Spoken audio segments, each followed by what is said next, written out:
Hello friends, welcome to the channel.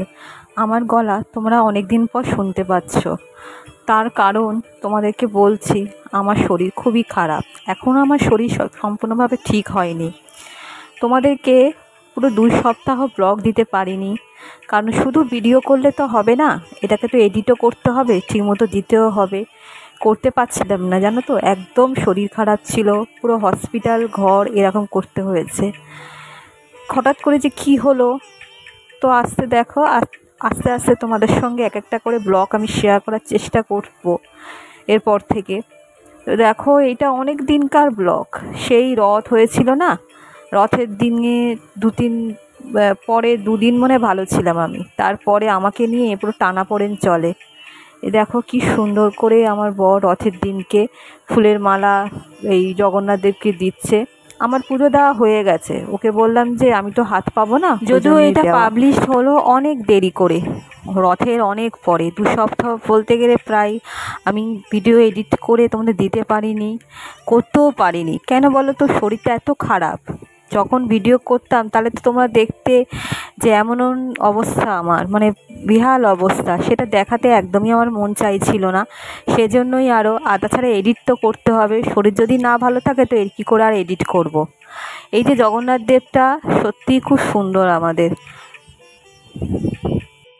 শুক্রবারের পরে শনিবার ছেড়ে দিয়ে এবার রবিবার নিয়ে সকালবেলা, এখন বাজে পুরো 7টা, এখন যাচ্ছি ইউএসজি করতে।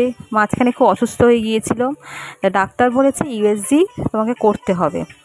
তো ইউএসজি করার জন্য প্রচুর পরিমাণে জল খেতে হয়। সকাল থেকে তো জল খেয়ে একদম আমি যাতে সঙ্গে সঙ্গে হয়ে যায় আমার। এই দেখো বাড়ি থেকে বেরোচ্ছি, কেমনটা উস্কো লাগছে। কদিন ধরেই শরীরটা খুব খারাপ ছিল, 2 রাতি তো পেট ব্যথায় ঘুমোতেই পারিনি। একটা জেনারেল ফিজিশিয়ান, এখানকার নামকরা ডাক্তারকে দেখিয়েছিলাম।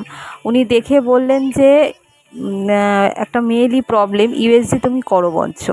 তো এই জন্যই করা। আজকে বিকেলবেলা হতো, কারণ রবিবার আজকে, তো আজকে বিকেলবেলা ছুটি থাকবে আয়ুবীক্ষণ, কালকে পাবো রিপোর্ট। তো জল খেয়ে বরকে নিয়ে যাচ্ছি, খুব সকাল সকাল বেরিয়ে গেছি যাতে সঙ্গে সঙ্গে তাড়াতাড়ি ফিরে আসতে পারি।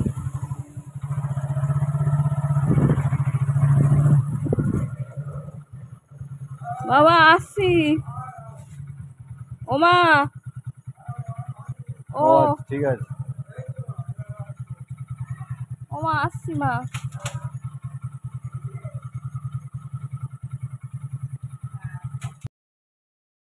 সকাল সকাল বেশ ভালো লাগছে, এই সকালবেলা তো বেরোনোই হয় না। আর আজকে তো রবিবার সকালবেলা, তো এখন ফাঁকা ফাঁকা রাস্তা, পুরো ছুটির দিন, বুঝতে পারছো, সবাই বিশ্রাম নিচ্ছে। আর বেশ ভালোই লাগছে, ফুরফুরে হাওয়া। তখন পর্যন্ত তো বেশ ভালোই ছিলাম, কিন্তু আজকে এই বিকেল বলবো না, এই দুপুর থেকে শুরু হবে আমাকে নিয়ে টানাপোড়েন। তখন কি জানা ছিল? এই দেখো আইয়ুবীক্ষণ থেকে ইউএসজি করে এবার বাড়ির দিকে যাচ্ছি। আসলে হয়েছেটা কি, পেট ব্যথা হয় আমার, এই পেটের পুরো তলপেটের বাদিকটা। তো গ্যাসের ওষুধ দিয়েছে, তো আমি কালকে রাত্রেবেলার গ্যাসের ওষুধ একটা খেয়েছি। আবার কি হবে, এত জল খেয়েছি না খালি পেটে, পুরো একদম পিত্ত হয়ে গেছে পুরো একদম। গিয়ে আমি আবার গ্যাসের ওষুধ খেয়েছি, তার ফলে একটা এফেক্ট হয়েছে, মানে একটা সামান্য স্ট্রোক মতো বলতে গেলে হয়ে গেছে আমার। তো আমাকে নিয়ে সবাই মানে চিন্তার ভাঁজ পড়ে গিয়েছিল। তো পরে তোমাদের বলছি। এই দেখো সকালবেলাটা, এই সময় তো জানি না, বেশ ভালোই লাগছিল। ইউএসজি করতে বেশিক্ষণ টাইম লাগেনি, অনেকে ভিড় করেছিল, কিন্তু যেহেতু আমি বাড়ি থেকে রেডি হয়ে জল খেয়ে গিয়েছিলাম, সেজন্য আমাকে আর বেশিক্ষণ বসে থাকতে হয়নি। আর দেখো আমার মুখ দেখে বোঝা যাচ্ছে 2 রাত্রি ঘুমোতে পারিনি, পেটের কি যন্ত্রণা, ভেবেছিলাম গ্যাস থেকেই হয়েছে, তখনও তো রিপোর্ট পাইনি। আর এই দেখো, তার এই যে আমার শরীরটার খারাপ, তার প্রতিফলন হচ্ছে আমার মারা তো একদম অস্থির হয়ে গেছে আমাকে নিয়ে। তো বললে একটু চা খেয়ে যা, চা আর খেতে পারিনি, জানো তো, গাটা কি গুলোচ্ছিল তখন থেকে, বিস্কুটও খেতে পারিনি, এত শরীরটা খারাপ লাগছিল। তো এবার বলে মা থাক, চা আর খাবো না, বাড়িতে বঞ্চ যাই, বাড়ি থেকে একটু বিশ্রাম নেই। এবার চলে যাচ্ছি। মা বললো চাটা খেলি না, বলে না থাক। আর এখানে গোলুকে নিয়ে আমাদের কথা হচ্ছিল। কি হলো গোলু?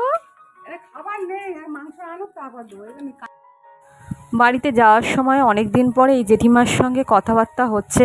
তো জেঠিমা ইনি হচ্ছে খুব দুঃখের জীবন, জানো তো। এনার স্বামী থাকতেও উনি নিরুদ্দেশ।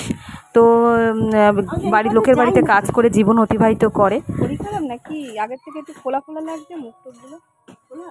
হ্যাঁ, মুখ টুকগুলো আগে যেমন অন্যরকম ছিল এখন অন্যরকম লাগছে। ফোলা না, এখন রোগা হবে।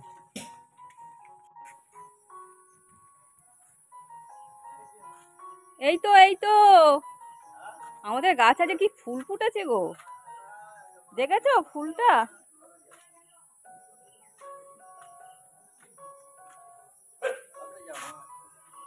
এই তো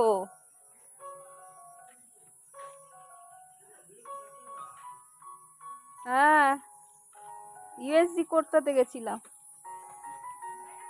হ্যাঁ, খালি জল খাও জল খাও।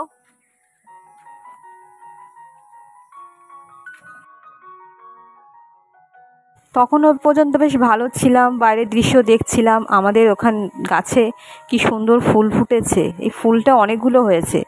তো এগুলো থোকা হয়, থোকা জবা টাইপের, এটা অন্যরকম টাইপের, বড় বড় টাইপের। কিন্তু এখানে 5টা পাপড়ি সহ হয়েছে। তো আমার বর দেখাচ্ছে, দেখো কি সুন্দর ফুলটা হয়েছে।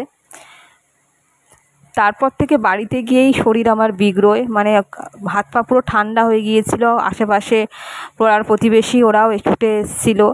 কাছাকাছি বারুইপুর হাসপাতালে নিয়ে যাওয়া হয়েছিল, সেখানে মেডিসিন চলেছিল, তারপর সঙ্গে সঙ্গে ছেড়ে দিয়েছিল। মানে না নিয়ে গেলে ওই সামান্য তাৎক্ষণিকভাবে ট্রিটমেন্ট আর কি। তো আমার মনে হচ্ছে আমার আগে যে সিস্ট ছিল 12 বছর আগে, আমি করেছিলাম ইএসজি করিয়ে ডাক্তারের ওষুধ খেয়ে ঠিক হয়ে গিয়েছিলাম। সেই সিস্টেরই কিছু প্রবলেম, এটাই আমি অনুমান করেছিলাম। রিপোর্টেও পরে সেটাই ধরা দিয়েছিল। তারপরে অনেকগুলো দিন চলে গেছে, তখন দিন থেকেই মা আমার সমস্ত রান্নার দায়িত্ব নিয়ে নিয়েছে। আমাকে তো কিছু করতেই দেয় না, জানো তো মায়েরা কেমন হয়। সেই দিন থেকে শুরু করে এখনও 2 সপ্তাহ অতিক্রম হয়ে গিয়েছে, এখনও পর্যন্ত মা রান্নার দায়িত্ব করেই যাচ্ছে। যতক্ষণ না আমি ঠিক হই ততক্ষণ বলে দিয়েছে আমি করব। রান্না তো দূরে থাক, সকালবেলা রান্না করে দিয়ে যায়, বিকেলবেলাও কি খাবো সে সমস্ত দায়িত্ব সব মা নিজের কাঁধে তুলে নিয়েছে। এরকমই হচ্ছে মায়েরা। তো বন্ধুরা, এরপর থেকে ভিডিওটা চেষ্টা করব তোমাদেরকে দেওয়ার। শরীরটা সত্যিই ভালো নেই, মা কিন্তু এখনও তার দায়িত্বটা ঠিক পালন করে যাচ্ছে।